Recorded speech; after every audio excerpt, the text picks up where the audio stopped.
Buenas tardes, Arratsaldeon. Os damos la bienvenida a estas primeras jornadas sobre ciberviolencias y lo primero que queremos hacer es poner en valor vuestra respuesta. Somos muchas personas que estamos hoy aquí y conectadas vía streaming, ante una problemática nueva y compleja por los medios que utiliza, pero que sin embargo tiene unas causas ya de sobra conocidas: el machismo, la LGTBI-fobia y el racismo. La apertura de estas jornadas va a estar a cargo del consejero y vicepresidente del Gobierno de Navarra, Javier Remírez Apesteguía, y de la directora del Instituto Navarro para la Igualdad, Eva Istúriz García.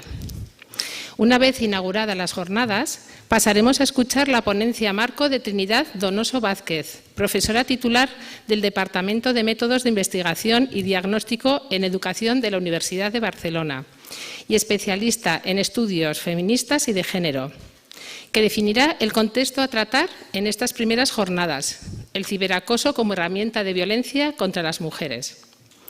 Durante la jornada de mañana, además de seguir ahondando en este contexto con profesionales que ampliarán la mirada desde distintos ejes como el policial y la ciberseguridad, contaremos con una mesa redonda integrada por las direcciones de distintos departamentos y organismos de Gobierno de Navarra. En ella podremos ver cómo nos situamos y hacia dónde vamos en nuestro trabajo contra todo tipo de ciberviolencias, la machista, la LGTBI-fóbica y la racista. Muchas gracias. Eskerrik asko. Tiene la palabra Eva Istúriz.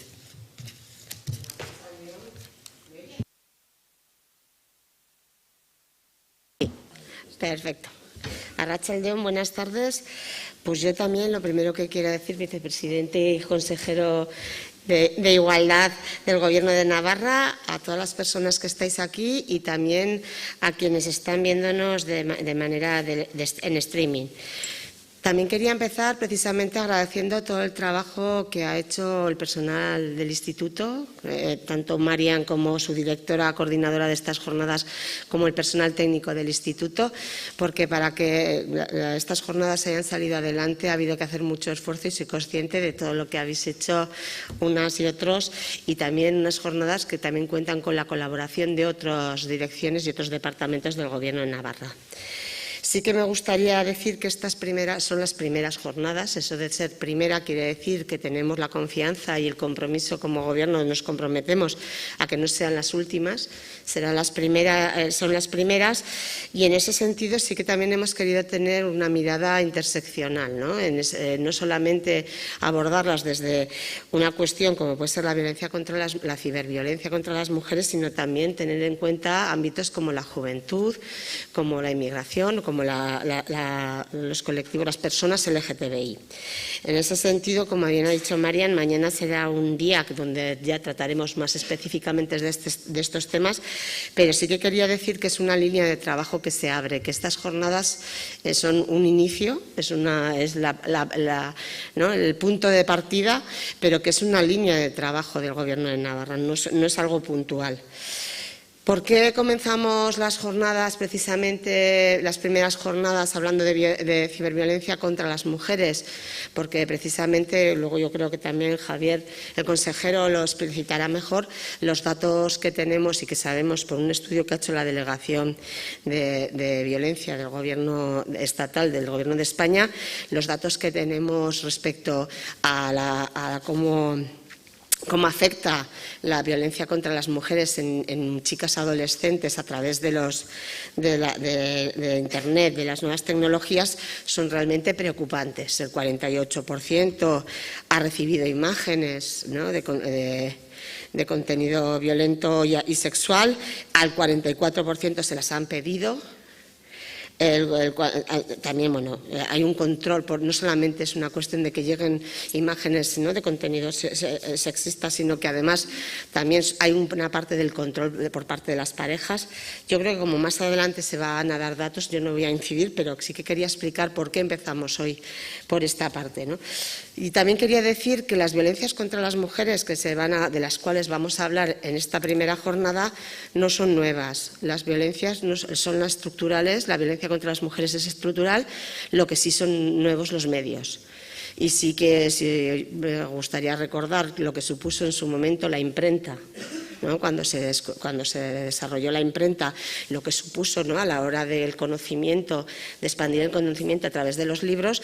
Internet ha sido otro hito dentro de la humanidad que ha supuesto, por un lado, unos grandes avances a la hora de la comunicación y de la difusión, pero también ha traído unas nuevas formas de poder, esta violencia que no es nueva y que es estructural, pues que toma otras dimensiones, y por lo cual estamos, yo creo que quienes estamos aquí, muy preocupadas y preocupados. Entonces, en ese sentido, me gustaría resaltar que las violencias de las que vamos a hablar hoy es, por ejemplo, el acoso sexual, que ya he dado algunos datos, pero también está el acoso por razón de sexo.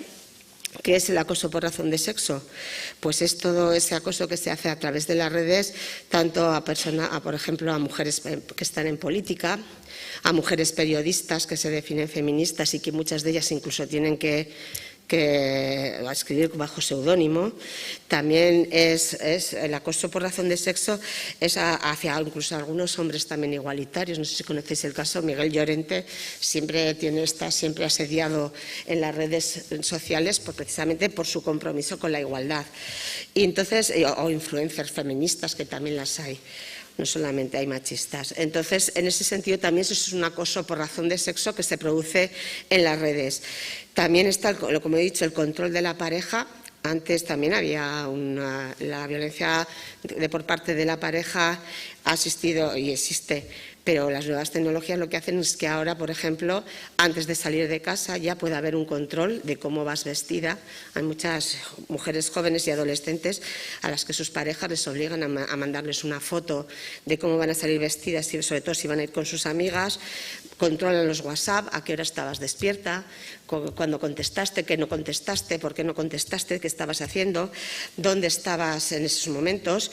Y bueno, ya en los casos más graves, y yo creo que nuestros compañeros de la Policía Foral lo conocen perfectamente, que mañana va a haber también una intervención muy interesante en ese sentido, cuando ya se colocan espías en los móviles. Sabemos de casos de mujeres que sus maridos o sus parejas saben dónde están, incluso escuchan sus conversaciones. Esto lo ha traído la tecnología, cosa antes también querían controlar, pero no lo tenían, o no era tan fácil como es ahora.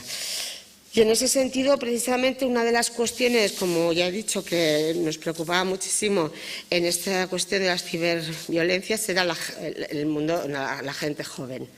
Creemos que precisamente tenemos que hacer una labor de prevención e intervención, porque es la población, ¿no?, la infancia y la juventud es mucho más vulnerable que las personas adultas, y hemos apostado por empezar precisamente por ello. Creo que habéis tenido oportunidad de conocer la campaña, porque la verdad que ha resultado, estamos muy satisfechas del impacto que está teniendo, y es una campaña que precisamente lo que viene a señalar es como, de una manera que a veces, no siendo conscientes, podemos estar haciendo ese tipo de acoso, ¿no? A veces la población, tanto joven como adulta, desconoce que al reenviar un archivo es un tema menor, puede parecer menor, pero también tiene una responsabilidad, porque es un eslabón más de una cadena que hace que la agresión o el acoso sea todavía más grande, pudiendo incluso en ocasiones incurrir en un delito. Por eso esta campaña que hemos realizado pone el foco en cada uno y en cada cosa que hacemos. Podemos elegir si somos agresores o agresoras, si ayudamos o reforzamos a quienes ejercen la violencia, si asistimos pasivamente, que también seremos cómplices, o si por el contrario cortamos la cadena que hace más grande una agresión y pasamos a adoptar papeles de defensa de la víctima. Porque, como dice la campaña, parar el ciberacoso está en tu mano. Vamos a ver ahora el vídeo, aunque ya sé que muchas de las personas que estáis aquí lo habéis visto, pero creo que merece la pena también volverlo a ver en estos momentos.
Gobierno de Navarra. Nafarroako Gobernua.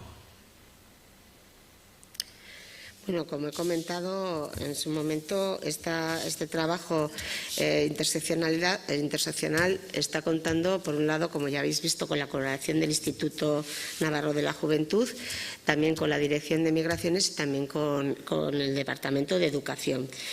Y es tan importante esta colaboración porque todos los carteles de esta campaña se van a encontrar en lugares estratégicos de gran afluencia de la juventud, en centros escolares, en centros juveniles también de las entidades locales. Como ya he dicho, está dirigida precisamente a la juventud por esa vulnerabilidad. Y yo, sin más enrollarme más, porque yo creo que ya es el momento, voy a darle la palabra a Javier para que dé apertura a estas jornadas y ya luego pasaremos a escuchar la ponencia en marco. Muy bien, muchas gracias. Muchas gracias, Eva. Buenas tardes a todos y a todas. Arratsalde-on guztioi.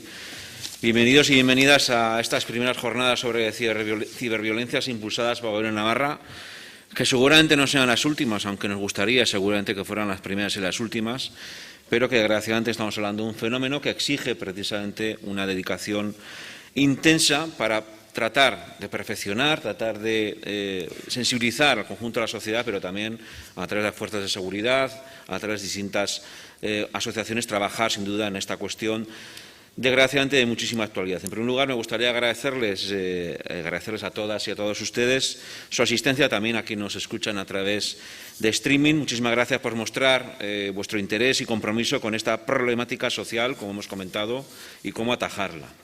Como bien ha expresado Eva, como directora gerente del Instituto Navarro para la Igualdad, la ciberviolencia es un problema que nos ocupa hoy en día. Individual y colectivamente tenemos que ir incorporando conductas de protección y de no agresión frente a este fenómeno. Y debemos hacerlo a través de información, de formación, de sensibilización, como hemos podido ver en el vídeo, siendo crítico y empatía para potenciar las actuaciones responsables de todos y cada uno de nosotros y nosotras a la hora de utilizar las redes. Solo así, desde luego, vamos a evitar que crezca. Es por eso que a principios de esta semana lanzamos la campaña que acabáis de ver en el vídeo. Parar el ciberacoso está en tu mano, y el motivo por el que nos reunimos aquí, porque ello solo puede hacerse desde una óptica y abordaje de carácter transversal.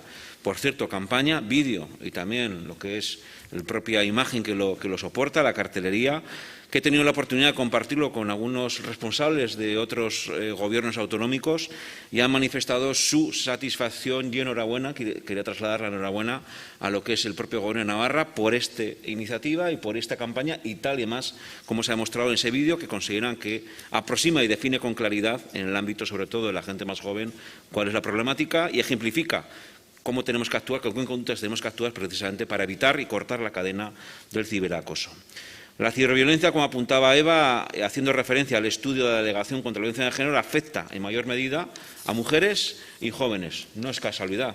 Es, de hecho, este último grupo quien más expuesto está a las nuevas tecnologías. Hablamos de generaciones que son nativas digitales, personas jóvenes que utilizan diariamente Internet y las redes sociales para conectar con la familia, con las amistades, con las personas conocidas, y de ahí que este grupo sea el principal objetivo de esta campaña. Por brindar algunos datos, y tampoco quiero cansarles mucho al respecto, según el estudio de la Delegación contra la Violencia de Género, que antes mencionaba, el riesgo de acoso online es mucho mayor entre las mujeres jóvenes entre 18 y 29 años, con un riesgo que duplica, nada más y nada menos, que a las mujeres de 40 a 49 años y que triplica al de las mujeres de 50 a 59 años y, por supuesto, excede mucho a lo que tiene que ser, en este caso, el ámbito masculino. En el ámbito de la pareja, aproximadamente un 15% de las chicas entre 14 y 20 años señala haber sido víctima de control a través del móvil ejercido por su pareja, con algunos de los ejemplos que ha dicho Eva. Fuera de la pareja, dicho estudio señala que el 48% de las chicas y mujeres jóvenes les han mostrado imágenes sexuales no deseadas y al 44% se las han pedido. Y el 40% de las mujeres jóvenes ha recibido correos o mensajes sexuales no deseados y nada más nada menos que al 23% les han pedido sexo online. La situación más frecuente, reconocida por el 17% de los chicos, es pedir fotografías sexuales online y el 7,4% de los chicos reconoce que ha pedido cibersexo en alguna ocasión. Si nos ceñimos a los datos de denuncias recogidas en Navarra, fruto también del excelente trabajo de Policía Foral, en 2019 y 2020 se han recibido 88 denuncias relacionadas con amenazas, acoso o chantajes en redes sociales, 40 en 2019 y 48 en 2020, y se dirigen muchas veces a personas especialmente vulnerables, como hemos comentado, a menores o mujeres que son amenazadas por sus parejas o sus exparejas. Se trata principalmente de amenazas, chantajes, coacciones o insultos. Hablamos de amenazas de difusión de vídeos de carácter sexual, injurias por condición sexual, mensajes amenazantes o insultos en redes sociales como Twitter, Facebook o Instagram, pero también de tipologías que pueden incurrir en delitos como la corrupción de menores por solicitud de fotos de índole sexual a menores sobre todo mujeres, niñas, chicas menores de 16 años. Así vemos cómo las chicas tienen más probabilidades de ser víctimas y de actuar como defensoras de otras víctimas y, como sucede con otras formas de violencia de género, los chicos ejercen más conductas de ciberagresión o favorecen la violencia. En este contexto se constata cómo la agresión y el acoso en el mundo virtual presentan unas características muy definidas, propias. Facilidad de acceso, anonimato y, en consecuencia, impunidad de este tipo de agresiones, dificultades de localización, ausencia de pruebas contundentes, como bien saben los responsables policiales, o la posibilidad de hacerlo durante las 24 horas del día sin necesidad de distancia geográfica. Y otra característica, el elemento del acoso puede permanecer en el tiempo, es decir, la imagen puede quedar guardada en un dispositivo, en una red, de manera incluso permanente, con serias dificultades luego para que esa imagen desaparezca. Afortunada y mayoritariamente los y las jóvenes son responsables. El 77% de los jóvenes consideran muy grave la importancia de la violencia contra las mujeres, una preocupación que refleja el alto grado de compromiso de la juventud para erradicar las violencias machistas. Esta es la realidad que debemos ir transformando, cree el Gobierno, con formación y sensibilización. Para todo ello es indispensable seguir realizando políticas públicas destinadas a combatir estas formas de violencia machista. Es, pues, más que evidente la necesidad de actuar en materia de prevención y desde el punto de vista integral en colaboración de todos los ámbitos, que aquí se van a ver perfectamente reflejados en todos los series de paneles de las jornadas. En los últimos días, diferentes departamentos del Gobierno de Navarra estamos presentando planes, actuaciones, programas que, con un enfoque o en otro, desde luego, tratan de atajar el mismo problema.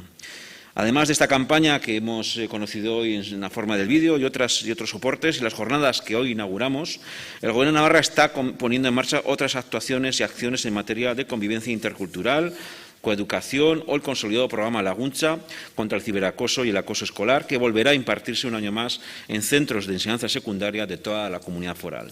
También las líneas de trabajo del INAI, a las que se refería también la directora gerente hace unos instantes, Eva, como también, como digo, el trabajo que se está haciendo desde el propio Instituto de Juventud o también la Dirección General de Políticas Migratorias, que también nos acompaña aquí en esta inauguración.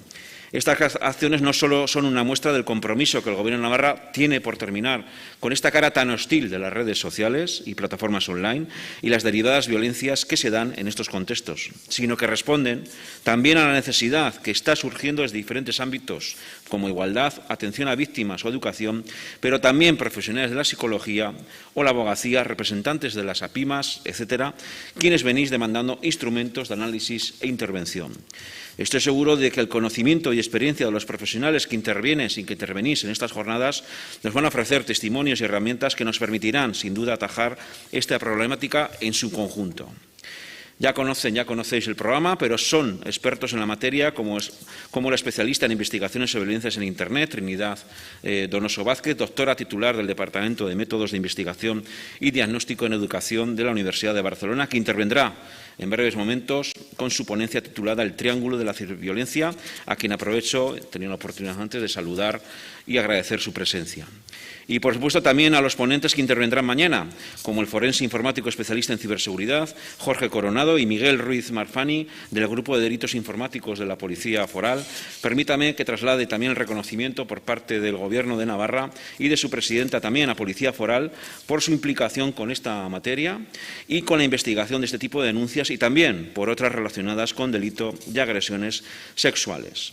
Su trabajo, el trabajo de Policía Foral, está dando grandes resultados, como hemos podido comprobar en casos como el de la Manada. Gracias al trabajo precisamente de la Policía Foral, se ha condenado a los agresores no solo por la violencia grupal de una chica en Pamplona, sino que la investigación abierta y la determinación mostrada por Policía Foral permitió esclarecer otra agresión sexual sufrida por una chica de Pozoblanco por los mismos autores, gracias a la determinación, profesionalidad y perseverancia de los agentes en su investigación, y los responsables, como digo, fueron también condenados por este hecho. Sin duda, es un trabajo que me consta que la Policía Foral muestra altísima sensibilidad, altísima capacidad, altísima profesionalidad, precisamente para atajar estos nuevos fenómenos que afectan sobre todo a nuestros jóvenes y afectan sobre todo a los colectivos vulnerables, como son, en este caso, chicas, muchas de ellas menores de edad, chicas jóvenes. Además, y volviendo ya a las jornadas y ya casi culminando, quiero destacar la mesa redonda donde contaremos con la presencia del director gerente Instituto Navarro de la Juventud, Carlos Amatren, que también nos acompaña aquí, también la directora general de Políticas Migratorias, Patricia Ruiz de Irizar, que también nos acompaña aquí, y la directora del Servicio de Inclusión y Convivencia del Departamento de Educación, María José Cortés, quienes abordarán algo que ya hemos mencionado y de alguna manera adelantado, que es el carácter interseccional de la violencia, y a quienes también agradezco su participación, su compromiso y me atrevo a decir su entusiasmo precisamente para afrontar, atajar y hacer frente a estos fenómenos de violencia y de ciberacoso. Estoy seguro de que serán unas jornadas muy fructíferas que nos ayuden a sacar conclusiones y planteamientos específicos para trabajar de manera conjunta contra las ciberviolencias desde todos los ámbitos, con una mirada transversal y de género. Les agradezco de nuevo, de verdad, con toda intensidad su asistencia, ya que es una muestra de interés y compromiso con la sociedad, es un gran aliciente y, sin duda, eso es gratificante, aunque suena a veces contradictorio, para atajar una lacra como es esta expresión de la violencia machista, como es en este caso la ciberviolencia. Muchas gracias a todos, buenas jornadas, eskerrik asko, eskerrik asko.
Como ya he señalado antes, nos acompaña Trinidad Donoso Vázquez, profesora titular del Departamento de Métodos de Investigación y Diagnóstico en Educación de la Universidad de Barcelona y especialista en estudios feministas y de género. Trini, muchísimas gracias por acompañarnos esta tarde y por hacer un hueco en tu apretada agenda. Trini lleva más de 30 años realizando estudios feministas. Comienza a investigar temas de género en la década de los 90, concretamente en orientación profesional no sexista. Continúa su trayectoria con numerosas investigaciones, entre ellas las relacionadas con mujeres universitarias y el mercado laboral, las necesidades de las mujeres migradas en Barcelona, la intervención en mujeres que han sufrido violencia de género, la evaluación de programas de atención a las víctimas de violencia machista y sus hijos e hijas, la introducción de la perspectiva de género en la universidad y las ciberviolencias de género. Trini coordina la línea GREDI-DONA del Grupo Consolidado de Investigación GREDI y ha sido coordinadora de las jornadas GREDI-DONA durante 12 años. Fue delegada del rector de la Universidad de Barcelona para temas de igualdad entre los años 2014 y 2016.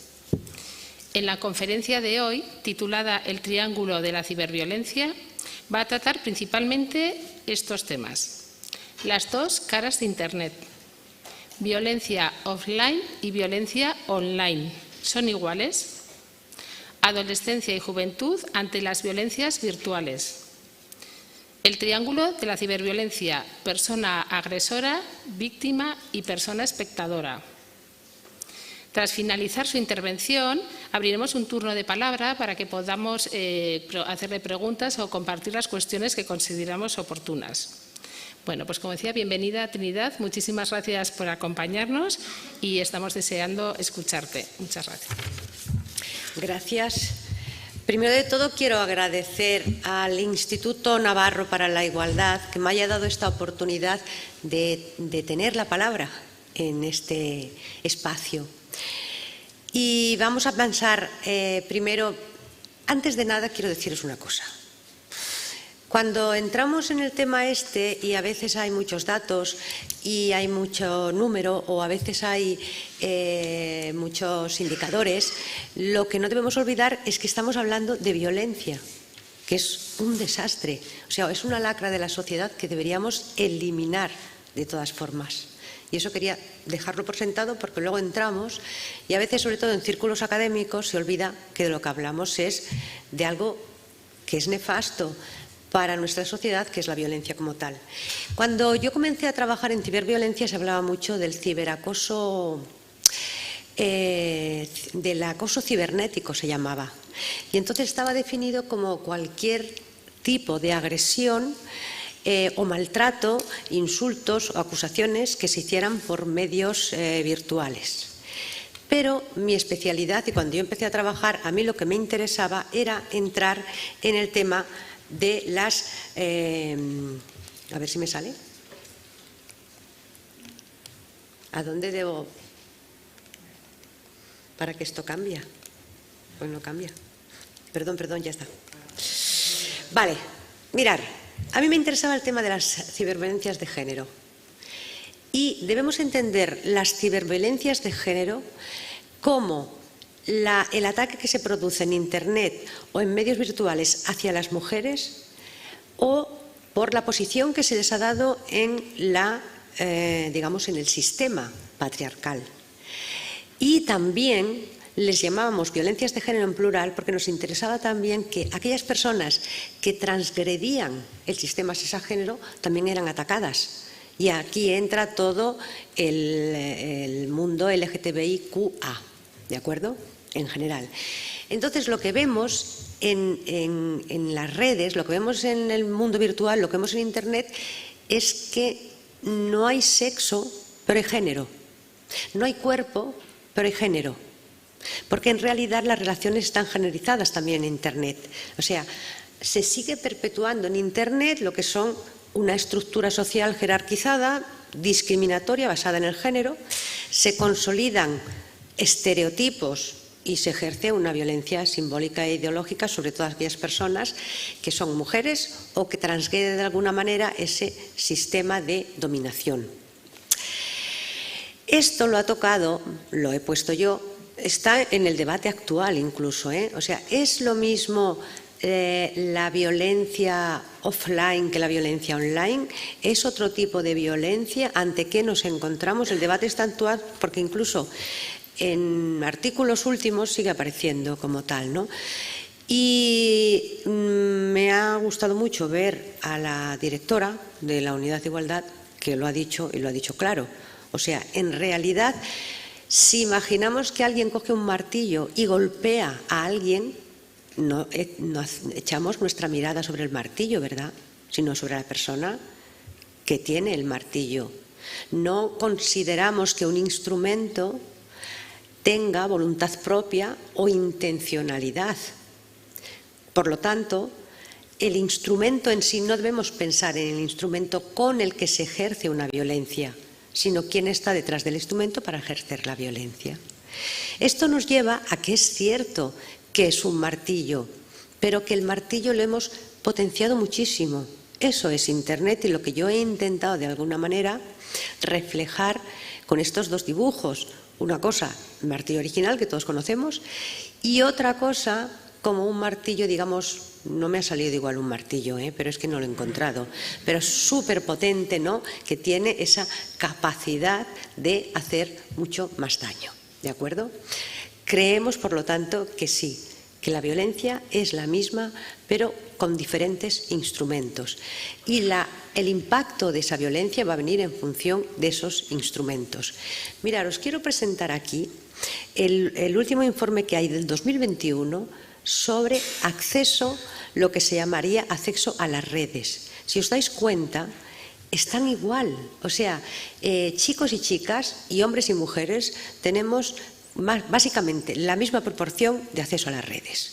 Fijaros que donde la proporción mayor de acceso o de utilización, en este caso sería de uso, están entre los 25 y los 34 años, pero después, como veis, entre el rojo y el amarillo no hay prácticamente diferencias en cuanto a las edades. O sea, que en este momento tendríamos un uso y acceso a las redes, a Internet o al mundo virtual igualitario entre hombres y mujeres. No era así, pero lo hemos conseguido, porque este es el informe del 2021. Ahora, lo que yo os planteo es que, a pesar de este acceso y uso de igualitario al mundo virtual, existe una vulnerabilidad de las mujeres en la red.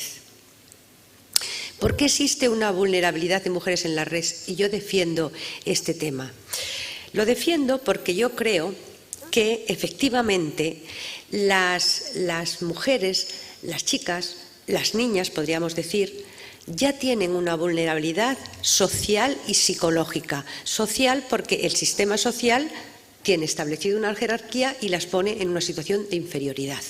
Y psicológica porque tienen interiorizado e integrado todo el sistema social que las tiene también de alguna manera discriminadas, ¿no? Y en ese sentido son dos elementos que interactúan continuamente entre sí.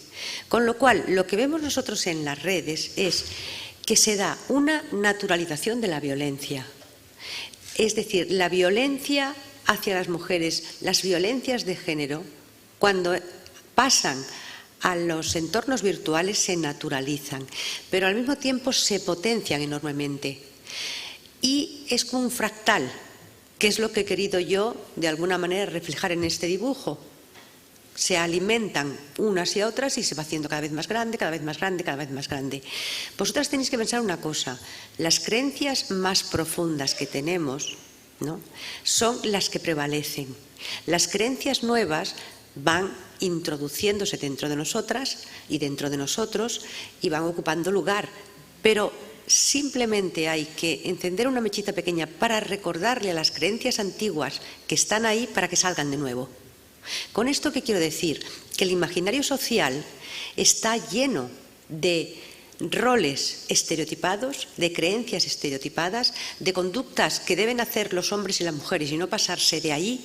Cuando aparece un ataque en Internet hacia las chicas o las mujeres por características de género, ¿qué ocurre? Que el imaginario social saca fuera otra vez todas aquellas creencias que tiene introducidas y que son las más viejas, pero las que tienen más fuerza. ¿Por qué? Porque se han configurado por años y años y años y una gran genealogía para estar allí.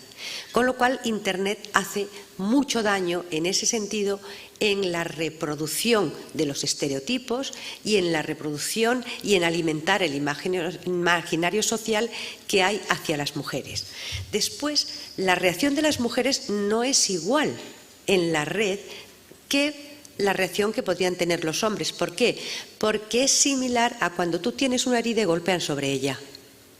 ¿Qué decimos de los estereotipos? Decimos, el estereotipo de una clase o grupo dominante sobre un grupo que está en una situación de vulnerabilidad es como lanzar una piedra desde un quinto piso. Siempre golpea.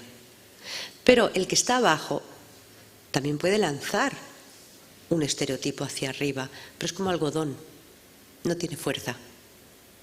Cuando ocurre estos Entonces, por eso son las chicas vulnerables en las redes sociales, por eso son vulnerables las chicas y las mujeres en el tema de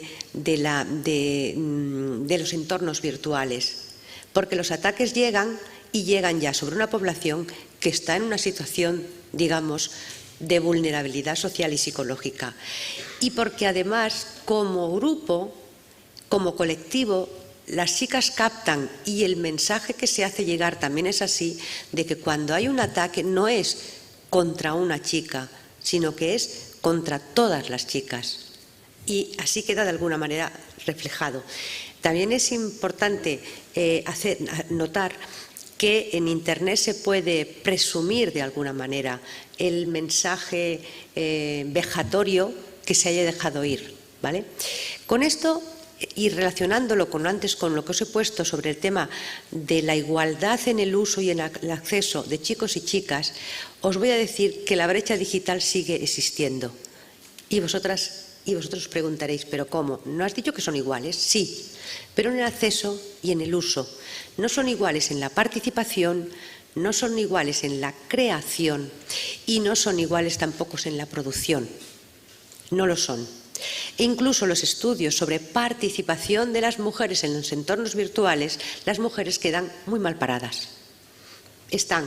Son mucho menores la participación, tienen mucho más cortapisa y tienen una serie de características que no tienen los chicos ni los hombres, ¿de acuerdo? O sea, que hay que, de alguna forma, afinar sobre lo que es la brecha digital. Y cuando os digan, estamos igual, sí, pero estamos igual en acceso y en uso, no en otras cosas. Lo que había salido antes en esta diapositiva no he hecho mención porque el vicepresidente ya había hecho mención, es decir, las características específicas de Internet, que son la impunidad, el anonimato, la eternidad. A mí me gusta así como utilizar esa palabra tan potente, ¿no? Eternidad. Porque a los jóvenes esto les queda lejísimos. ¿Cómo eterno? Sí, es eterno. Internet es eterno. Tú puedes estar o desaparecer, pero Internet queda. Tú puedes haber colgar una cosa y enseguida quitarla, pero queda en Internet, ¿no? De alguna forma. Luego, y la gran potencia y capacidad de difusión que tiene. Yo voy a hacer referencia, no en toda la conferencia, pero sí de una manera más o menos continuada, a una investigación que hicimos a lo largo de toda España con adolescentes. Y como veis aquí, está una proporción de adolescentes entre chicos y chicas bastante parecido y 4.500 adolescentes en total.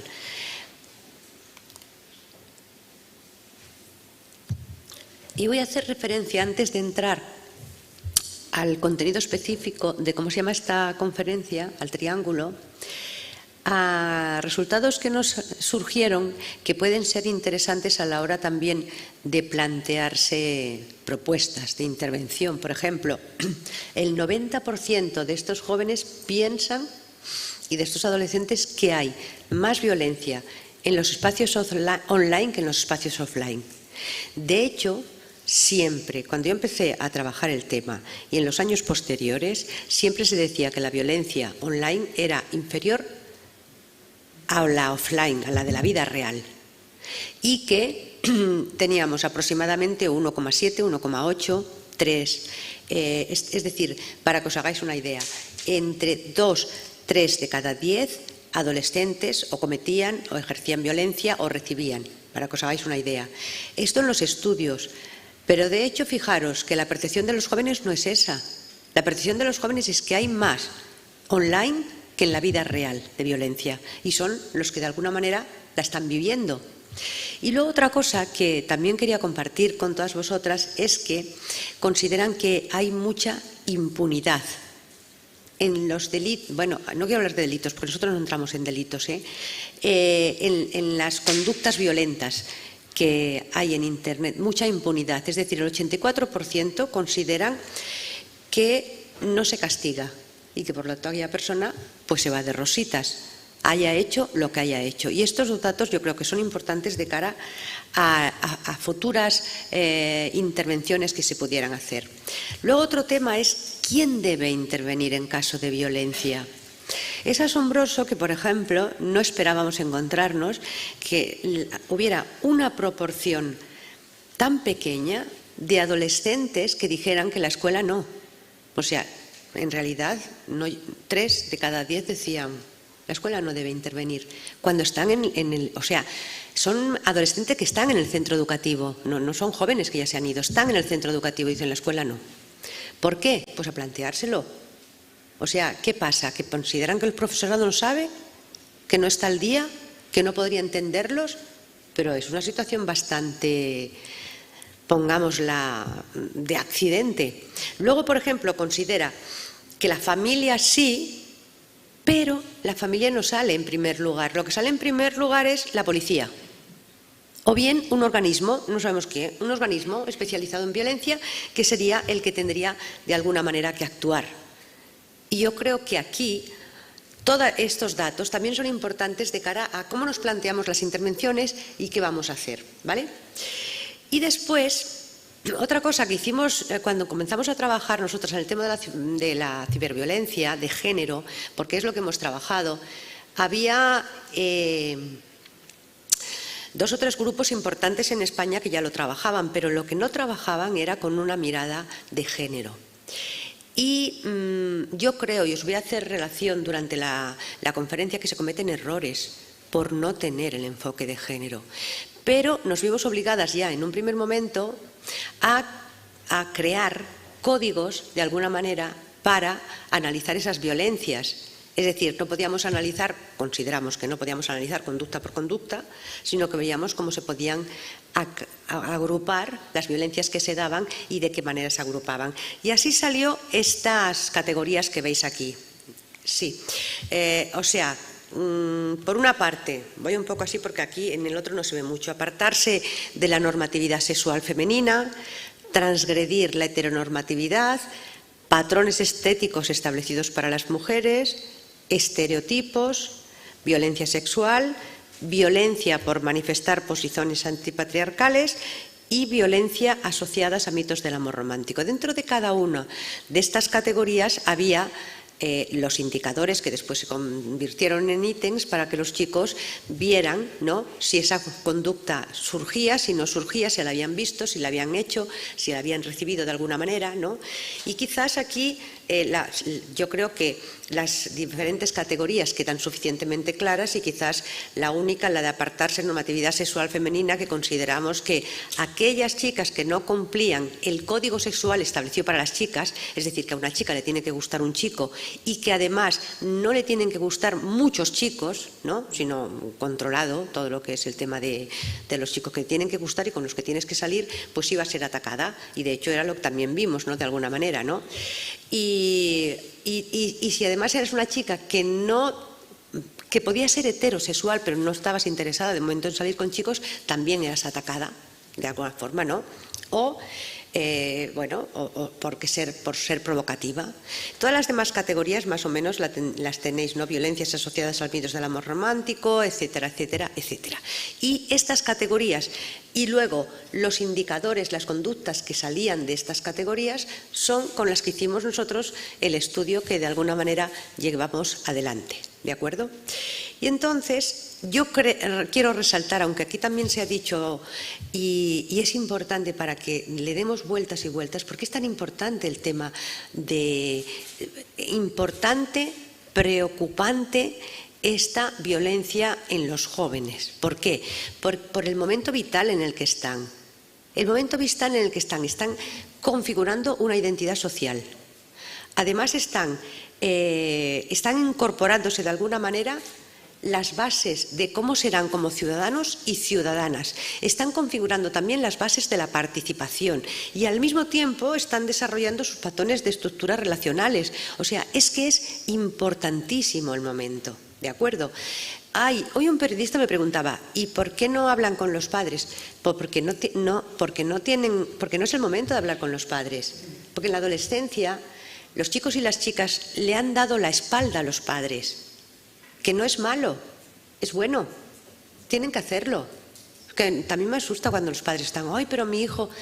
Pero es que es bueno, porque tu hijo y tu hija te ha dado la espalda, pero siente que su espalda está bien protegida mientras tú estés ahí, que es una de las partes más débiles del cuerpo humano. Por lo tanto, ya es suficiente, pero es el momento en que tiene que darte la espalda. Porque antes eras el dios y la diosa, porque es así en la evolutiva. Y luego ya dejas de ser dios y diosa. Y te tiene que dar la espalda porque su confianza, su mirada y sus planos relacionales están hacia afuera. Y luego ya volverá. Si todo es evolutivamente normal, ya volverá. Pero ahora de momento tiene que ser así. Claro, ¿qué es lo que ocurre en ese momento tan drástico? ¿Por qué decimos que los adolescentes son vulnerables? Son vulnerables por eso. Son vulnerables porque necesitan a la familia, necesitan el soporte familiar, pero al mismo tiempo le están dando la espalda. Por eso son inmensamente vulnerables. Y porque además, si no tienen la espalda protegida, lo sienten y se vienen abajo. Esa es la realidad. Entonces, ¿qué ocurre?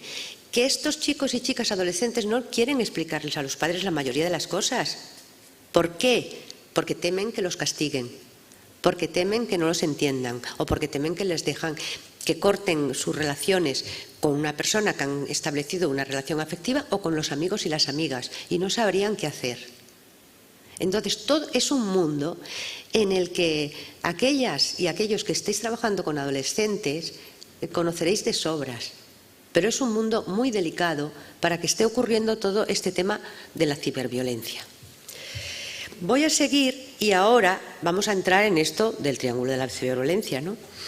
Que es el triángulo de la ciberviolencia. Tenemos que ver aquí que hay la persona que agrede, la persona víctima y aquellos y aquellas que están observando lo que está ocurriendo, ¿de acuerdo?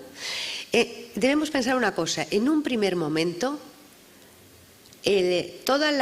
¿cómo diría yo? Todos los implementadores de intervenciones, como el mundo académico, solo miraba un binomio, que era quién agrede y quién es agredida o agredido, vamos a decirlo en general. Todo estaba en eso.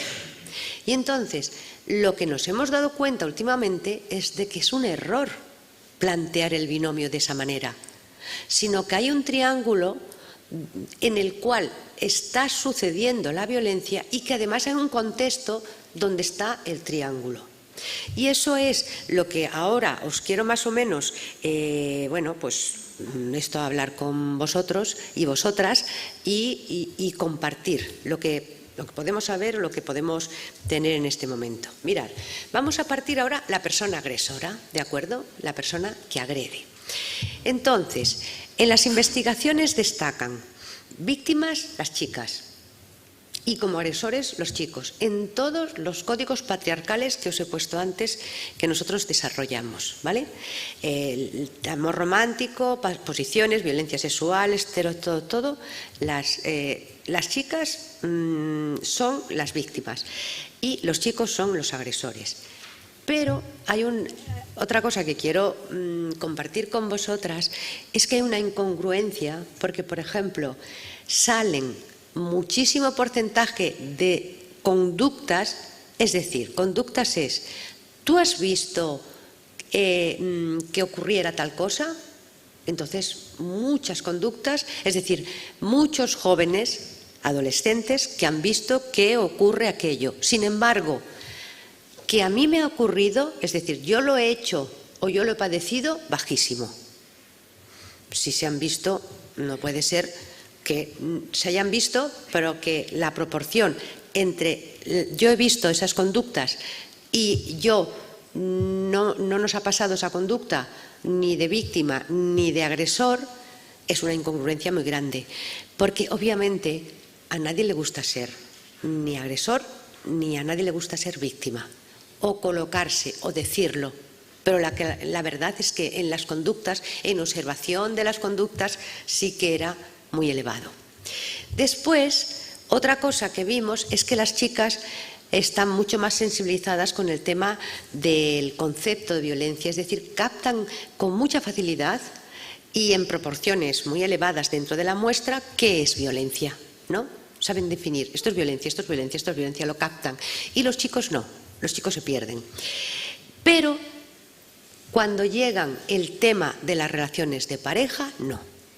Hablemos de relaciones de pareja, relaciones afectivas. A ver, los jóvenes que teníamos nosotros y nosotras 14, 16 años, bueno, pareja, relaciones afectivas, ¿de acuerdo? Cuando llegaba el tema del amor romántico, no.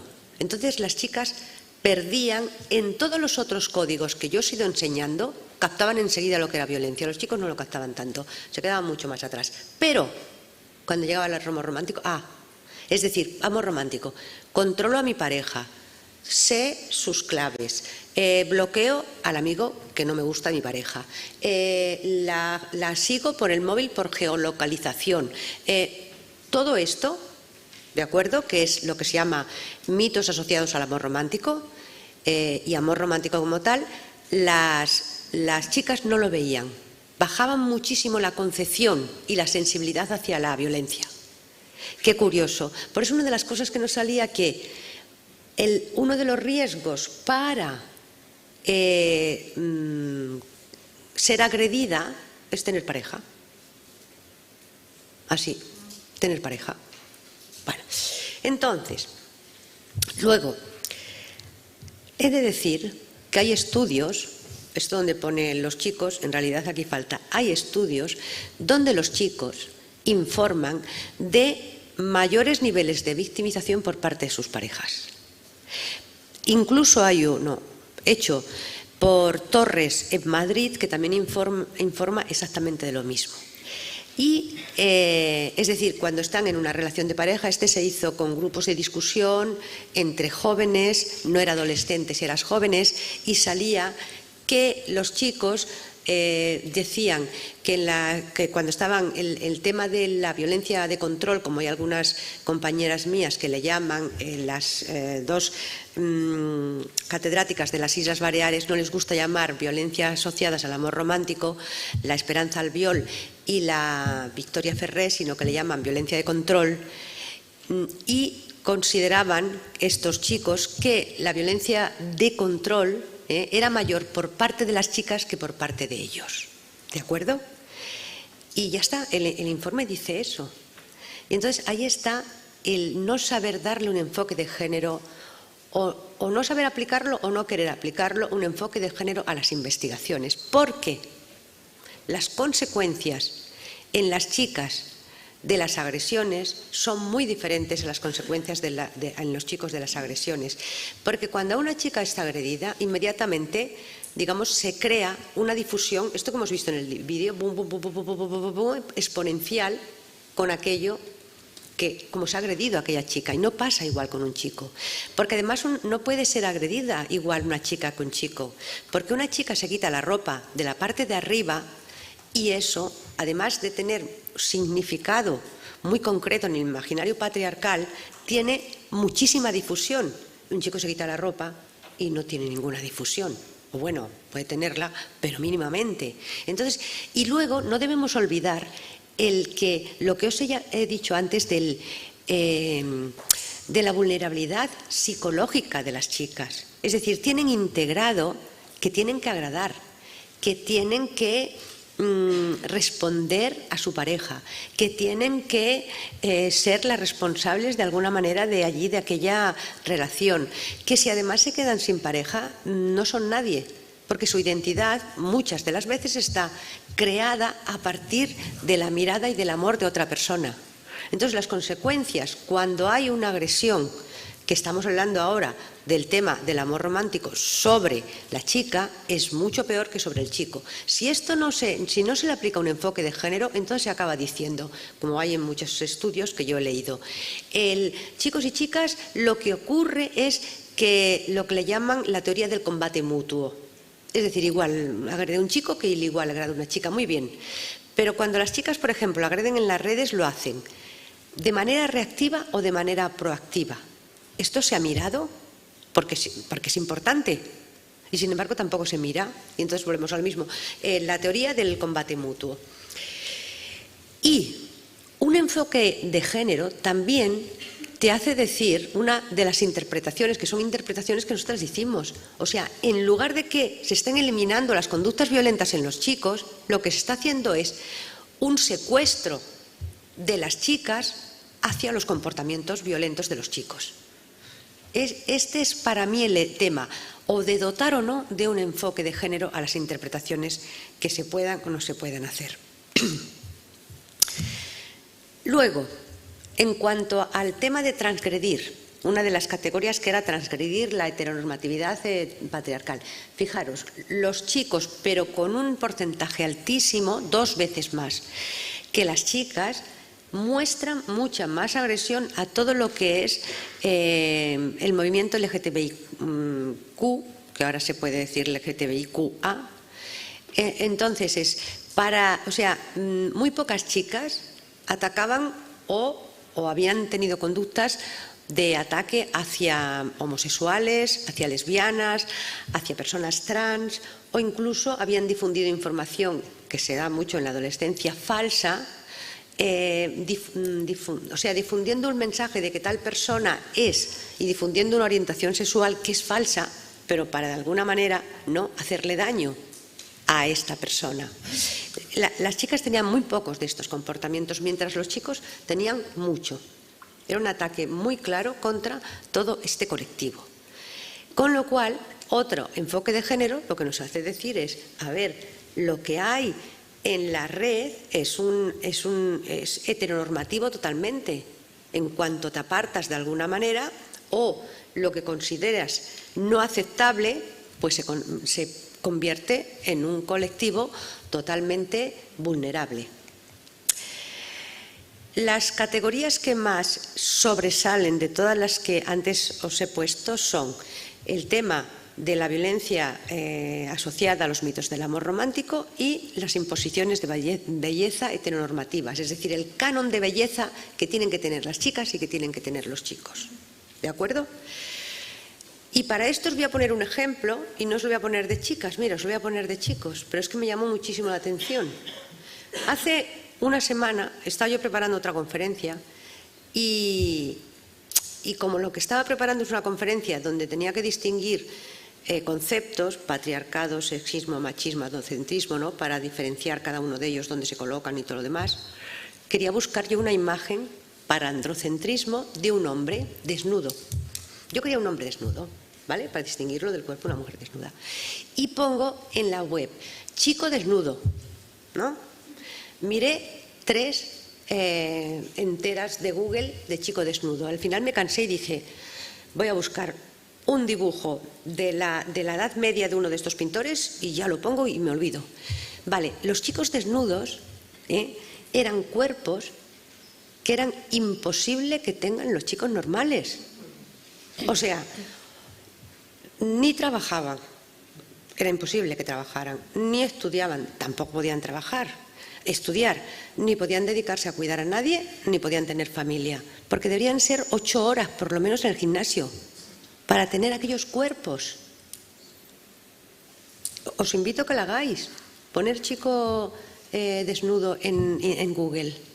Entonces, es imposible, claro, es verdad que cuando estás en violencias o ciberviolencias virtuales, lo que ves es un ataque muy claro, sistemático y continuado sobre el físico de las chicas, puntuando el físico de las chicas. Esto se hace en las escuelas, en los centros educativos se hace la lista de la clase y se ponen puntos a la más fea, la más guapa, o sea, la que tiene el culo más grande, o sea, cosas imposibles de soportar de alguna manera, ¿no?, por la imagen que como chica tienes que tener, y por lo tanto ese canon de belleza era, pero fuerte para decir, hay que tenerlo en cuenta, ¿no?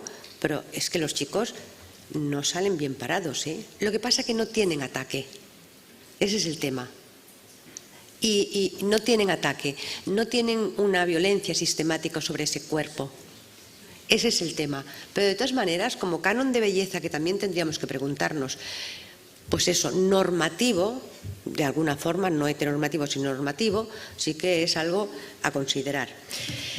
Y luego, a ver, el mito del agresor. Tenemos suficiente evidencia en este momento para saber que el agresor no es el mal estudiante, el chulo, el machito, el que no, que muchos buenos estudiantes, que el profesorado está muy contentos y contentas con él y que además da una buena imagen y que los padres jamás se podrían haber imaginado que era el agresor, es el agresor. Entonces hay que romper de alguna manera este mito.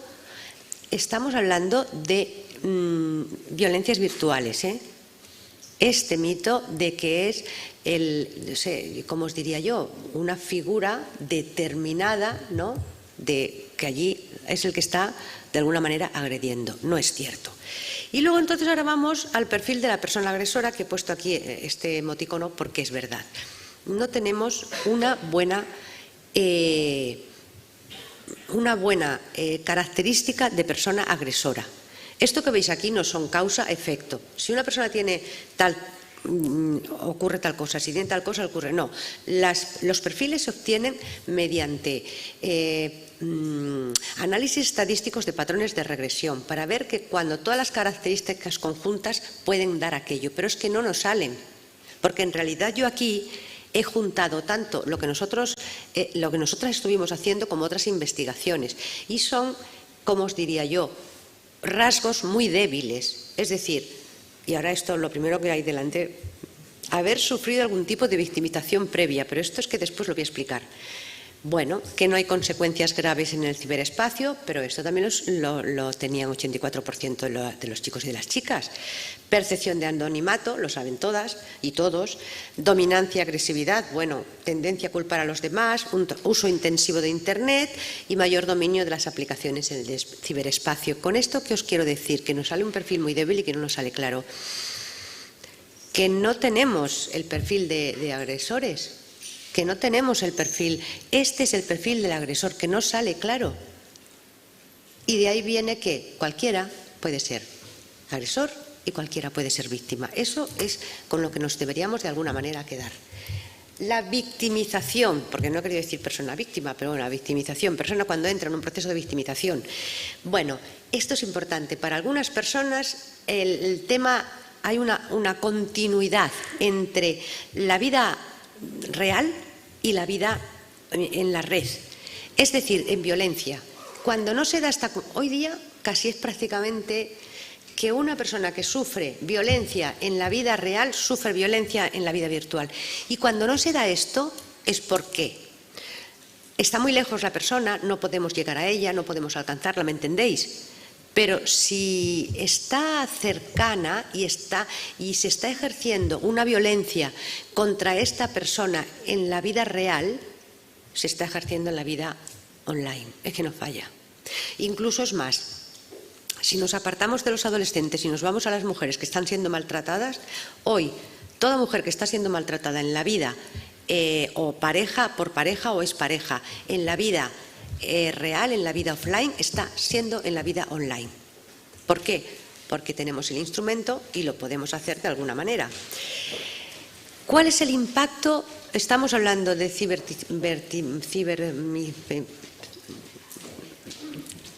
victimización. ¿Cuál es el impacto de la ciberviolencia? Bien, los estudios tenemos que conducen.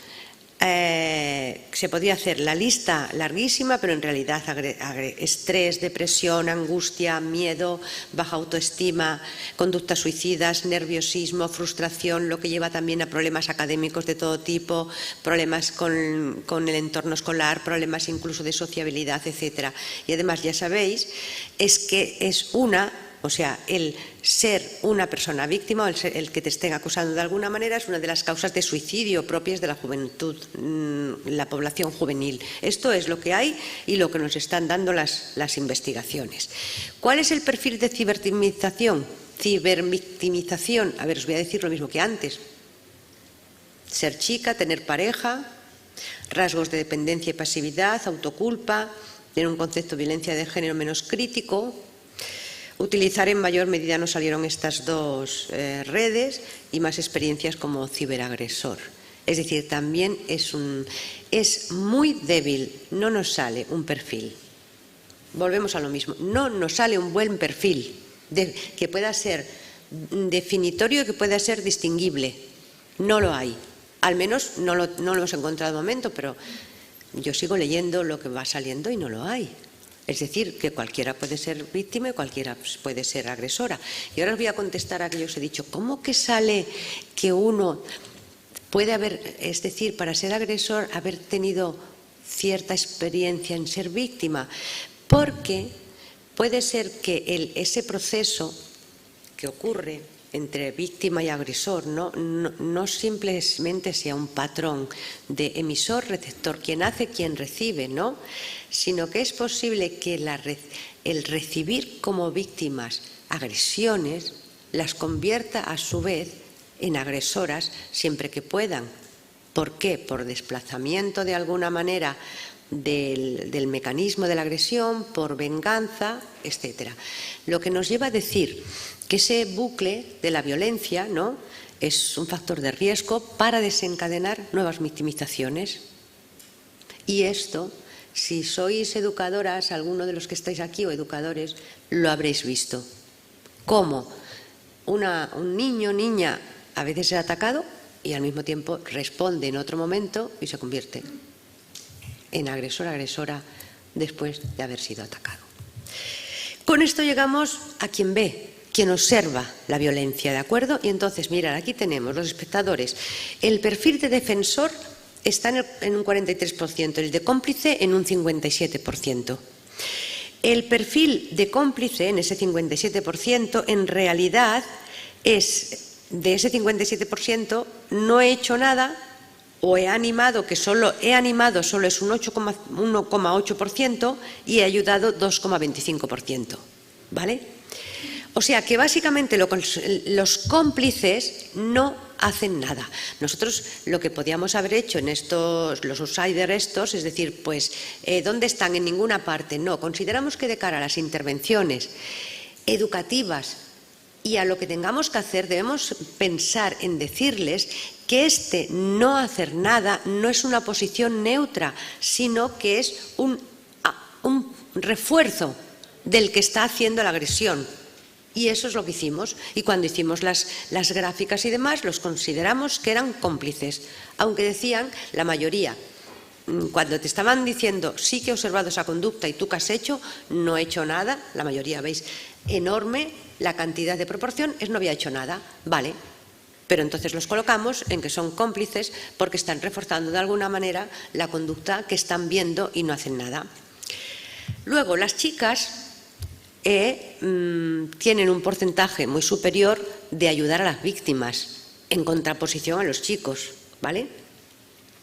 Y los chicos actúan mucho más como cómplices con el agresor, ¿de acuerdo?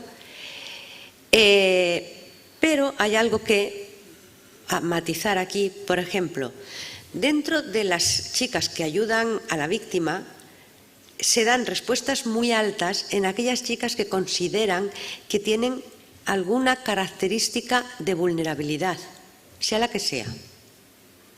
Mientras que aquellos chicos que también tienen o ellos se definen con alguna característica de vulnerabilidad, también tienen más probabilidad de ayudar a las víctimas. También es importante esto, ¿de acuerdo?, para cuando haya investigaciones. ¿Qué es lo que nos hemos encontrado cuando hay un apoyo de alguna forma a la persona que está siendo agredida?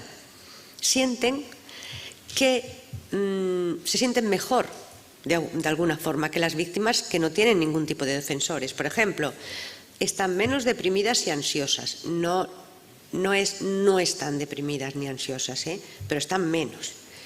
La autoestima no baja tantísimo.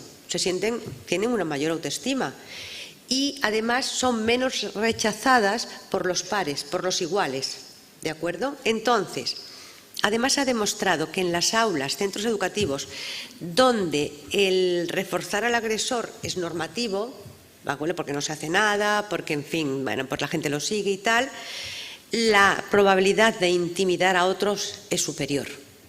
Con lo cual llegamos a la importancia que tienen los otros y las otras en el tema de la ciberviolencia, el acompañamiento de las personas que están siendo agredidas, el contexto en el cual se está produciendo la agresión. Y yo creo que también tendría que añadir la distribución de responsabilidades. Y esto nos haría cambiar la mirada y seguramente podríamos obtener mejores resultados en atajar los temas de ciberviolencia y, sobre todo, si tenemos la posibilidad de tenerlos en un centro.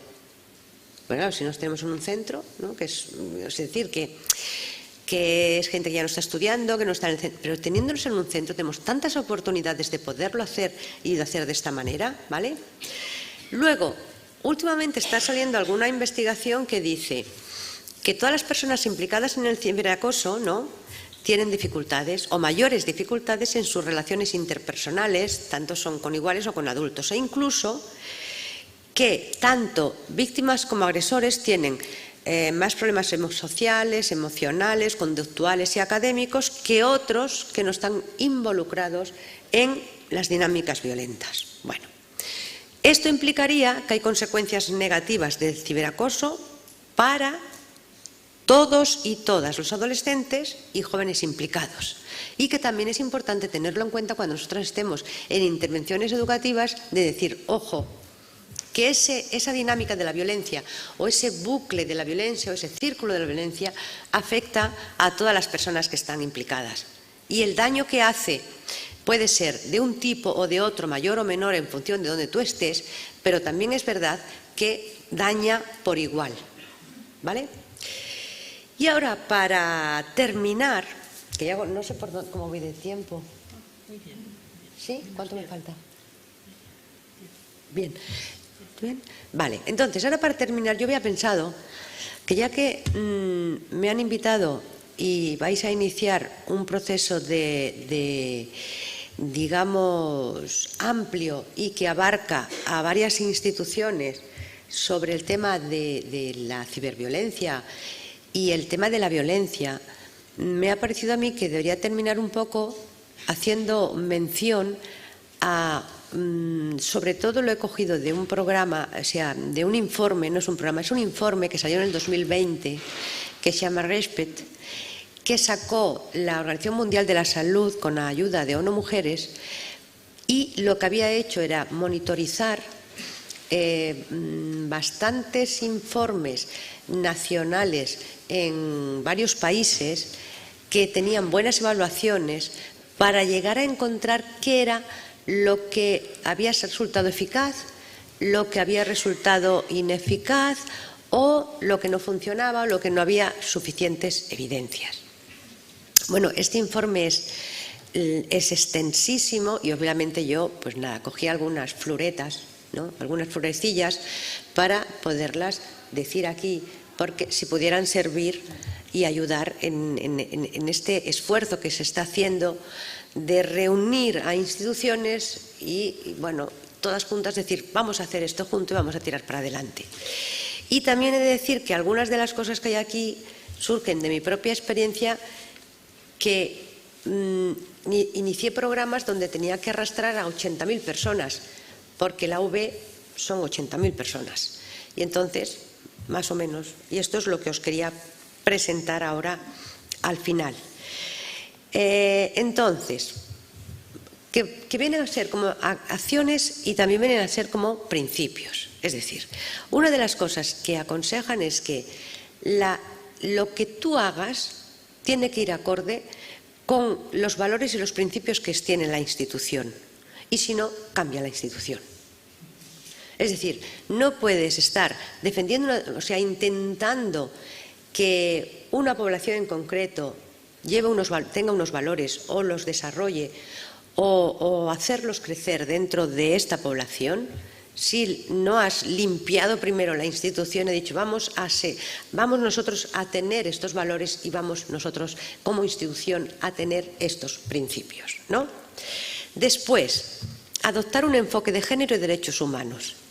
Esto significa no solo que tienes que adoptar un enfoque de género, sino que también tienes que pensar a dónde va dirigida tu intervención, todos los grupos o todos los colectivos que están en una situación de vulnerabilidad en general. No puedes decir solo, bueno, vale, cojo el género como único elemento, digamos, identitario y de opresión que existe en mi colectividad, porque todo esto es cogido, o sea, el estudio hace un análisis sobre acciones individuales, acciones interpersonales, acciones colectivas, acciones comunitarias. Yo he cogido un poco las comunitarias, ¿no? No puedes pensar solo, mi enfoque va dirigido pues a mujeres o a niñas o a chicas, porque es un sistema, digamos, identitario el más fuerte de opresión que existe. Porque no puedes olvidarte que la raza puede ser un sistema de opresión muy fuerte y que hay personas que sienten su identidad más basada sobre la raza que sobre el género. O, por ejemplo, no sé, raza, clase, género, etnia, cultura, no sé si me entendéis. Es decir, el hecho de decir, a ver, si yo adopto un enfoque en mis intervenciones, y todo esto es en violencia, porque los programas estos todos eran sobre violencia, no eran otras cosas. Pero yo tengo que adoptar un enfoque en mis intervenciones que sea enfoque de género, enfoque de derechos humanos, con el propósito de no dejar a nadie atrás, sea quien sea, un colectivo más o menos grande, una persona, quien sea, no puedo dejar a nadie atrás. Luego, invertir en capacitación de las personas implementadoras. Bueno, esto es que es muy básico, ¿no? Ya se sabe. O sea, las personas que tienen que implementar, tú tienes que invertir de alguna manera en capacitarlas para aquellos que van a intervenir. Luego, trabajar en red, importantísimo. Participación, colaboración, cooperación. O sea, esto de trabajar en red y crear una red es muy feminista. Y hace años y años y años que decimos que eso es lo que hace avanzar las sociedades. Y ahora resulta que vino una señora que se llama Lynn Margulies, que creó la simbiogénesis y que demostró mediante investigaciones que muchas células avanzan, se desarrollan y se crean gracias a la cooperación que existe entre ellas.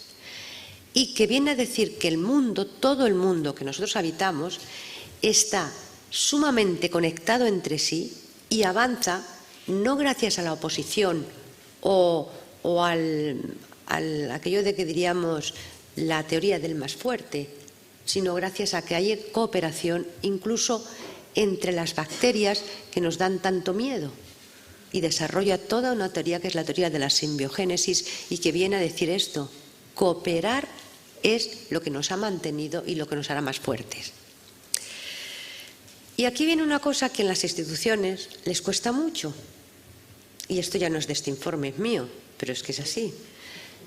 Son las ideas las que tienen que competir. Son las ideas las que tienen que ponerse en igualdad de condiciones. No es quién dice la idea. No es en la posición que está quien expresa la idea. Es la idea la que hay que recoger. Es la idea la que hay que poner al lado de otra, de otra, de otra. Hay que olvidarse de que sea el jefe, la jefa, la no sé qué y tal. El último que está en este proyecto y tiene una idea, aquella idea vale mucho, hay que ponerla en primer lugar. Por eso son las ideas las que compiten y por eso son que es más importante la contribución que la posición. Luego, tener en cuenta que se deben en un proyecto o programa a largo plazo, no puede todo estar definido. Se construyen las iniciativas. Esto, claro, por lo tanto, no se puede mantener una posición rígida de cómo tienes que hacer, porque se construyen las iniciativas sobre la marcha, porque van a haber imprevistos y tienes que estar preparada para ver cómo haces con esos imprevistos. tienes que diseñar con sostenibilidad y coste en el tiempo, es decir, no que sea muy grande y puntualmente, sino más vale pequeñito y sostenible, ¿no? Como empieza con lo pequeño, documéntate y evalúa. Lo de evaluar tiene un apartado aporte, pero es importante, ¿no? De que debemos incluso copiar lo que sepamos que funciona, lo que sepamos que está bien. Si no hemos copiado, sino que hemos creado, entonces evaluar lo que hemos creado a ver cómo funciona. Y por último, crea marketing. Difunde, difunde, difunde, difunde. Y, porque, bueno, estamos hablando de redes. Difunde, difunde, difunde todo lo que puedas. Y pon detrás de las redes o lo que sea, gente que te difunda. Y bien, y con esto, no sé si lo he hecho muy largo o lo he hecho muy corto, no, un momento que no he terminado. Quería deciros dos cosas. En este informe de lo ineficaz hay una cosa que de lo que no funciona, no acaba de funcionar, mirad ahí, sensibilizar y formar al personal sin cambiar el ambiente institucional. Esto es ineficaz, ¿de acuerdo? Y otra cosa es grupos de educación de chicos para cambiar creencias y actitudes, que esto me llamó muchísimo la atención. Lo pone el informe, esto no es mío, ¿eh? Entonces yo digo, porque es que claro, ellos no dicen que no sirva, ellos dicen, de momento no hay suficiente evidencia para decir que esto sirva, ¿vale? O sea, que cambiar las creencias y las actitudes y si a base de tener grupos de chicos solo dice chicos, ¿eh? No están chicas aquí, no funciona. Entonces yo pienso que aquí hay que pensar en que quizás antes de cambiar creencias y actitudes con los chicos tendremos que pensar en cómo hacer el trabajo con ellos con los privilegios. Quizás deberíamos empezar por los privilegios y no por creencias y actitudes. Creencias de la violencia, creencias de que no tienen que violentar, creencias de que no tienen que maltratar.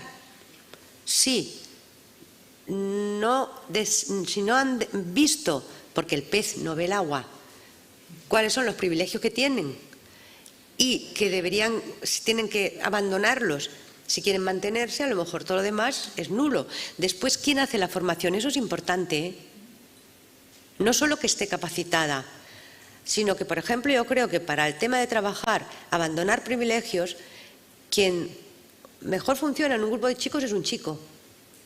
Pero en temas de violencia, quien debe funcionar en un grupo de chicos es una chica. Son cosas que no tenemos todavía suficiente, pues lo mismo cuerpo para decir que hacemos o no hacemos, pero bueno, ahí está de alguna manera.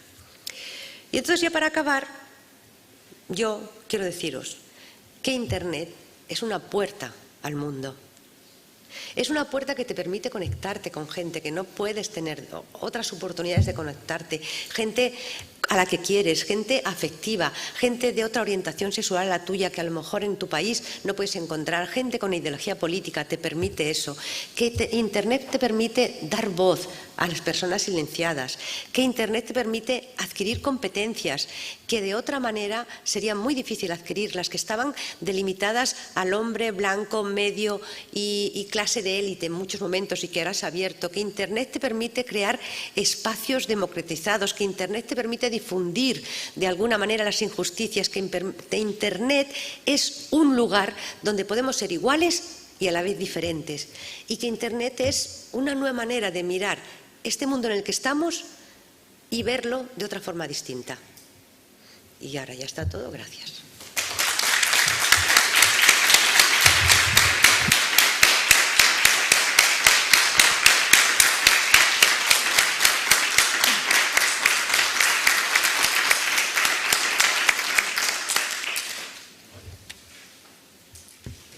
Muchísimas gracias, Trinidad. Nos has hecho unas aportaciones, nos has dado unas claves de lo más interesantes que creo que van a servirnos ahora para hacer un poco de debate. Bueno, comenzamos un turno de palabra para que podáis hacer preguntas y decir también a quien nos sigue en vía streaming que también pueden a través del chat realizar las preguntas.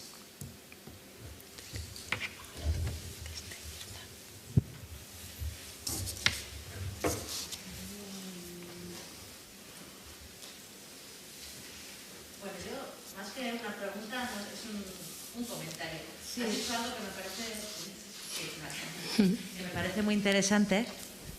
Vale, y es que no hay un perfil de agresor y no hay un perfil de víctima dentro del ciberacoso, que es justo lo que pasa en la violencia de género offline, ¿no? Que has llamado.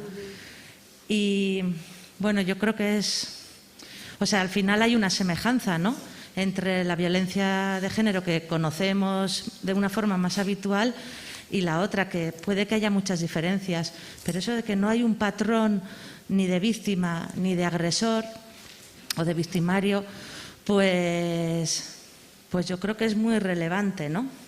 No sé si pudieras profundizar un poco más sobre eso. Bueno, es que es lo que sabemos de momento, pero además es que es interesantísimo. Es que no hay perfil. Es que cualquiera puede serlo. Es lo que tú dices en la violencia. ¿Cuál es el perfil del agresor en la violencia offline? ¿Cuál? No hay. Para la cantidad tan enorme de agresiones que hay, si luego tú vas y tú dices, bueno, me voy a centrar específicamente en las violaciones que se realizan en la calle con uso de la violencia. Esa es otra historia. No sé si me entiendes, porque entonces a lo mejor sí podríamos encontrar unas características definitorias de esa persona que viola en la calle con arma blanca. Pero en todas las otros tipos de violencia de género, violencia machista que se da en la vida real, no hay un patrón. Y de momento es lo mismo que tenemos en la red, lo mismo. ¿Quién más?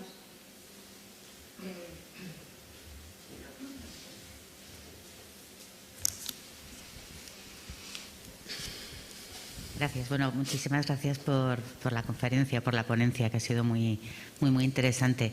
A mí hay un tema que me trae loca y no sé si es que me lo planteo mal.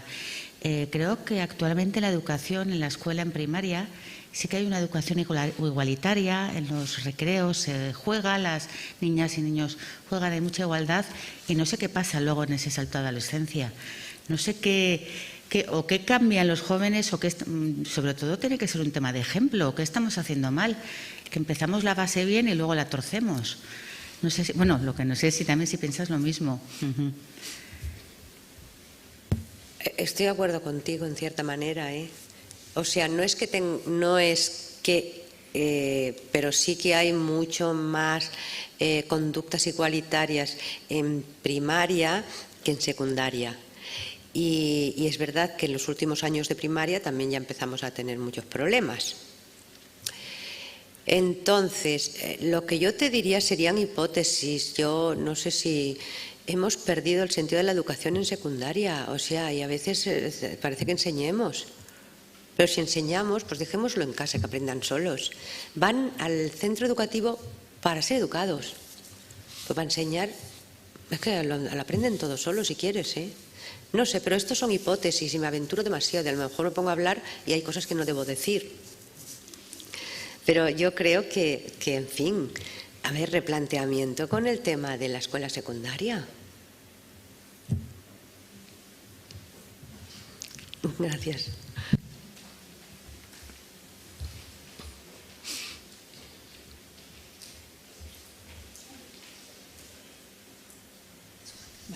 No, para contestar un poquito, desmitificar eso de que en primaria hay más igualdad que en secundaria tampoco es, y menos en los patios, y ahí está claro.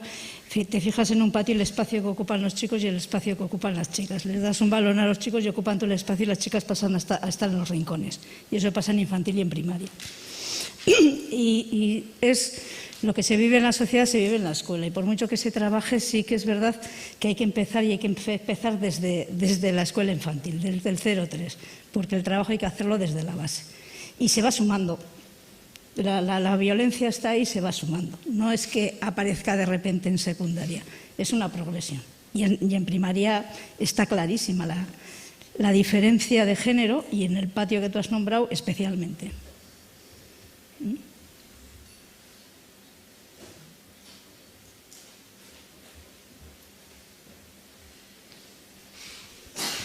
Hola, bueno, yo quería agradecerte la ponencia, que me ha resultado muy interesante, y lo que sí que quería plantear también, en un momento dado hasta hecho alusión al contexto social.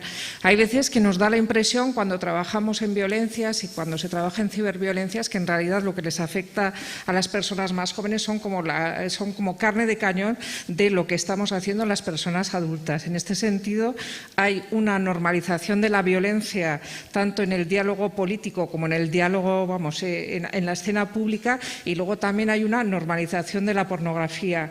Entonces, me gustaría saber qué impacto te parece a ti que tiene esta normalización de la violencia y de la cosificación de las mujeres en las actitudes que has descrito?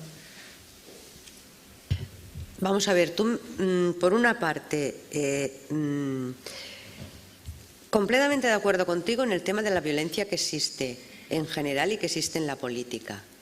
O sea, yo me hago cruces cuando estamos viendo debates políticos y estamos permitiendo según qué cosas, y yo digo, menos mal que no soy profesora, porque es que yo no sé, me tiro de los pelos si soy profesora de primaria o secundaria, me da igual, porque resulta que yo con mis niños o mis niñas o mis chicos o mis chicas intentando que no se digan palabrotas, que sean correctos, que me imagino yo si fuera, que no soy, ¿no? Pero imagino que yo es lo que haría, ¿no? No permitiría que uno insulte en clase a otra o otra a uno.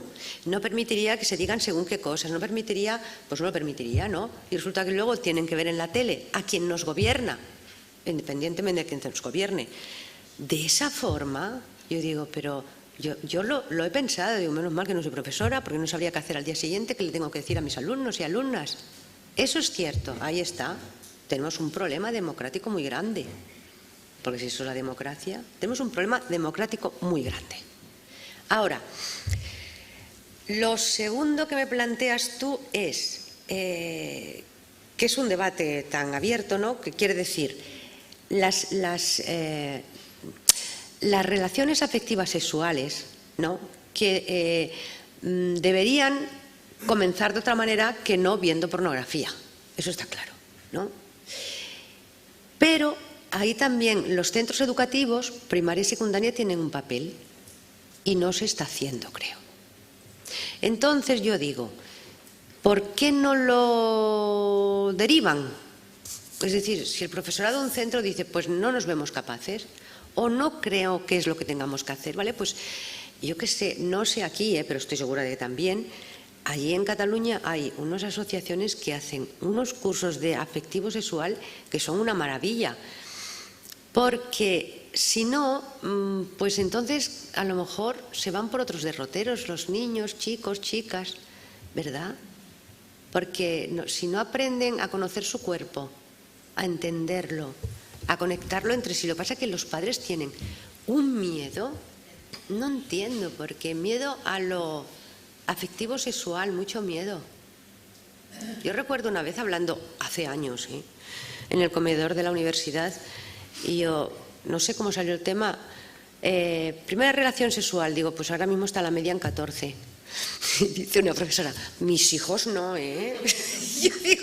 Yo pensé, yo no he dicho de nadie, yo he dicho la media en 14, ¿no? Que es la media. Luego se pueden ir a 20 o se pueden ir, yo qué sé, pero no, pero me digan, mis hijos no, Entonces, es que es un miedo del tema ese de lo afectivo sexual, ¿verdad? Tan grande, pero pensar que eso es patriarcado, no creáis que sois vosotras, ni vosotros. Pensar que, es decir, ¿cómo os diría yo? El control del cuerpo de las personas es una manera de control. Mientras más controlado lo tengamos, mejor nos pondrán dominar. Entonces es una parte también del patriarcado, de no ser libre con el cuerpo. No sé, se van a pensar que nos vamos ahora a poner a desnudarnos todos y ponernos aquí a hacer una orgía. Es que no ¿entendéis que no es normal? ¿Que no lo haríamos? Entonces, ¿por qué ese control sobre? Es como cuando, os voy a poner un ejemplo, pero es que cuando estaba debatiéndose aquí el tema de la ley del aborto, yo recuerdo que una chiquita muy joven dijo, no podemos la ley del aborto porque entonces nos iremos todas a abortar. Yo digo, ¿perdona? Como si fuera irse de fiesta, irse a abortar. O sea, es un problema abortar. Y nos iremos todas, porque se haga la ley del aborto, nos iremos todas a abortar. O sea, esto es lo mismo, o sea, tener conocimiento del cuerpo, exploración del cuerpo, cómo funcionan las relaciones, cómo no nos vamos a poner todos ahora ¿por qué íbamos a hacerlo? Pero sin embargo nos controlan y también es patriarcado controlarnos de esa manera. Lo debemos pensar los hombres y las mujeres. Mirar, hoy sale en el diario.es un artículo de La Coral Herrera, que es un poquito fuerte, la he pensado, uy, sí que está esta coral animada. Pero es sobre el tema ese, ¿no? De cómo conocer o no nuestro cuerpo, qué estamos haciendo con él y qué ocurre si no lo conocemos. Entonces ahí me tendréis que reconocer que en primaria y secundaria tenemos algo pendiente, muy pendiente, y que es difícil, porque claro, un equipo de profesores se puede poner todos de acuerdo y todas de acuerdo, pero le vienen los padres y si se lo vienen a comer, pues claro, dirán los profesores, ¿qué hacemos con esto? Claro, con lo cual tenemos que hacer una conexión muy grande. A lo mejor lo primero que hay que hacer es enseñar, en lugar de empezar por los niños y las niñas, empezar por los padres, educación afectivo-sexual, los padres, y luego ya llegará a los hijos y a las hijas, porque claro, la escuela sola no puede hacerlo, no puede. Ese es el tema. Pero a lo mejor es eso, vamos a empezar con los padres y luego podemos llegar a niños y niñas. Hay algunas formalizan esas charlas para las familias. Yo he ido como madre a una charla. Muy bien, sí, sí. Trini, aquí en Navarra no se conoce nuestro programa Escolae de Coeducación. No sé si lo conoces, te resumimos brevemente. Escolae es un programa de formación que empieza a formar al profesorado, no solo desde infantil y secundaria, como bien estás diciendo, desde luego no hay que esperar a secundaria para formar, pero no hay que esperar a primaria, hay que empezar en el 0 a 3, porque ese profesorado del 0 a 3 está educando ya a niños y niñas, imagínate, en cuentos, en vídeos, en canciones, en el espacio de patios que decía la compañera, en que llega a carnavales y le pintan el bigotito al niño y a la niña le ponen la faldita de no sé qué. Entonces, hay tanto por hacer desde el 0 a 3 y bueno, actividades preciosas que se hacen en los centros 0 a 3. Entonces, ese programa, uno de los ejes que lleva es la educación afectivo-sexual.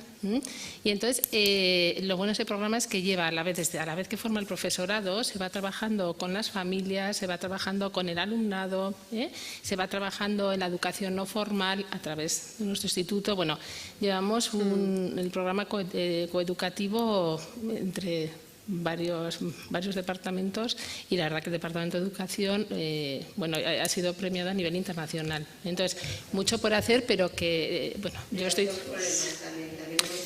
Exactamente. Bueno, como bien decías, sí, como bien decías, sí, eso. Claro.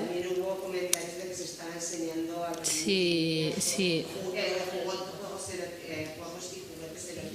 Claro, claro.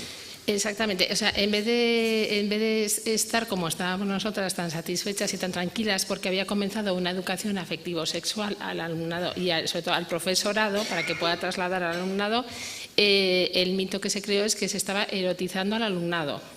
Erotizando, que se estaba desnudando, que bueno, totalmente además incierto. Yo, por ejemplo, presencié una vez una actividad de escuela, que además aquí, en este mismo pabellón, totalmente, a mí me pareció preciosa. Enseñaban a niños y niñas pequeñitos cuáles eran los límites, cómo cuando tú pones límites a otra persona, esa persona tiene que respetarlos y como a ti te gusta también que la otra persona respete tus límites. Y entonces, simplemente era, hacían parejitas, niños, niñas, niñas, niños, niñas, niñas, daba igual. Y entonces le decían que le hiciera cosquillitas hasta aquí, ¿no? Por ejemplo. Entonces, los niños estaban ahí relajaditos y las niñas haciendo las cosquillitas y al llegar aquí tenían que parar. Y entonces, luego les reflexionan sobre cómo te has sentido muy bien, muy a gustito por las cosquillitas, pero ¿y si te hubiera seguido? No, todos decían, no, hemos hecho hasta aquí, ¿no? Entonces, le estaban enseñando los límites. Bueno, me pareció una actividad preciosa. Ni se está erotizando, ni se está desnudando, ni se están haciendo juegos eróticos. Pero es el miedo, exacto, a recibir esa educación afectivo-sexual que todos los profesionales están de acuerdo en que es totalmente necesaria. Entonces también pienso que será la carencia de esa educación afectivo-sexual por falta de padres y madres, o por eso la importancia que decís de que vaya a la par la educación en las familias. Pero bueno, es como todo. Sí.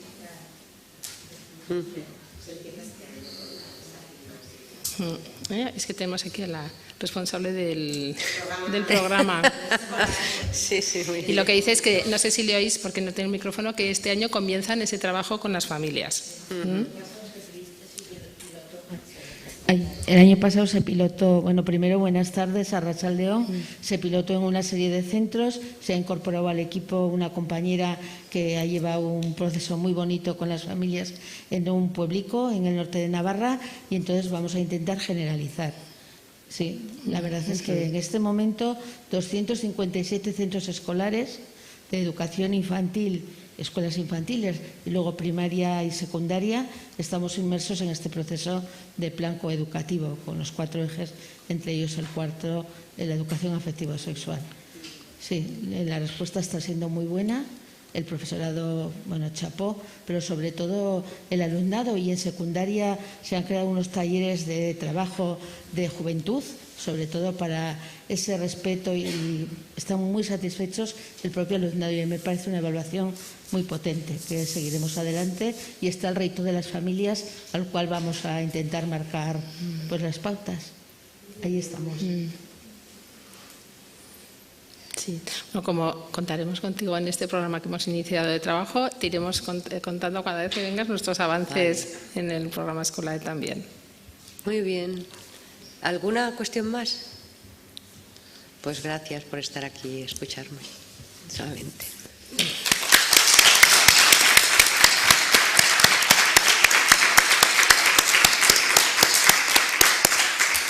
Bueno, muchísimas gracias, Trinidad, y muchísimas gracias por el debate que habéis creado. Yo, por mi parte, recordaros que mañana nos volvemos a ver en esta sala a las 9:15 de la mañana y que, como decíamos al principio, contaremos con la presencia de Jorge Coronado, forense informático y especialista de ciberseguridad, y Miguel Ruiz Marfani, del Grupo de Delitos Informáticos de la Policía Foral, que nos aportarán información práctica y ejemplos sobre recursos existentes para hacer frente a las ciberviolencias. Y también ofrecerán recomendaciones para un uso adecuado de las redes sociales. Y deciros que tras una pausa que tendremos de café, habrá una mesa redonda con 4 direcciones de diversos departamentos y organismos del Gobierno de Navarra, donde podremos ver cómo nos situamos en este momento en las ciberviolencias, en qué momento estamos, cómo estamos trabajando y hacia dónde vamos. Como hemos visto, creo que esa mesa va a ser muy interesante, porque vemos cómo la suma del trabajo, ¿no?, de los departamentos, como solemos decir, la suma de agentes que directa o indirectamente trabajan con violencia, y en este caso con ciberviolencia, bueno, estamos convencidas que no solo suman, que multiplican. Así que, bueno, por nuestra parte, agradeceros la asistencia a quienes habéis venido aquí, a quienes nos habéis seguido vía streaming, y deciros que mañana nos vemos. Muchísimas gracias, que ricasco.